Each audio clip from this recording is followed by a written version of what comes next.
খামারি তার গরুর এই অবস্থা দেখে অনেক ভয় পেয়ে গেছে। গরুটা সামনের পায়ে দাঁড়াতে পারতেছে না। কারণ হচ্ছে এই রোগটা হচ্ছে ইফিমেরাল ফিভার। বর্তমান সময়ে যে ভাইরাসজনিত জ্বর, এটা আসলে মূলত প্রচুর পরিমাণ হচ্ছে আমাদের এদিকে।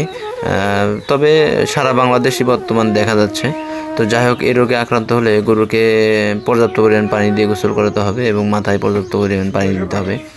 এই রোগে আক্রান্ত হলে দেখা যায় অনেক সময় একটা পা খরা হয়, একটা পা খুঁড়ে হাঁটে, অনেক সময় দেখা যায় দুইটা পা খুঁড়ে হাঁটে, অনেক সময় দেখা যায় চারটা পা মানে খরা হয়ে যায়। তখন আর গরু উঠে দাঁড়াতে পারে না। এরকম হলে খামারিরা অনেক ভয় পেয়ে যায়। ভয় পাওয়ার কারণ হচ্ছে গরুটা কিছু খায় না 2 থেকে 3 দিন। অনেক সময় দেখা যায় পায়ের উপর ভর দিয়ে দাঁড়াতে পারে না। এই গরুটা যেরকম দেখতেছেন আর কি এরকম হয়ে যায়। এরকম হলে অবশ্যই মাথায় পর্যাপ্ত পানি দিবেন এবং উপজেলা ভেটেরিনারি সার্জনের থেকে পরামর্শ নিয়ে চিকিৎসা দিবেন এবং খুব তাড়াতাড়ি আপনার গরু ভালো হয়ে যাবে ইনশাল্লাহ। তো এই রোগে আক্রান্ত হলে ভয়ের কোনো কারণ নেই, ইনশাল্লাহ চিকিৎসা করলে সুস্থ হয়ে যাবে।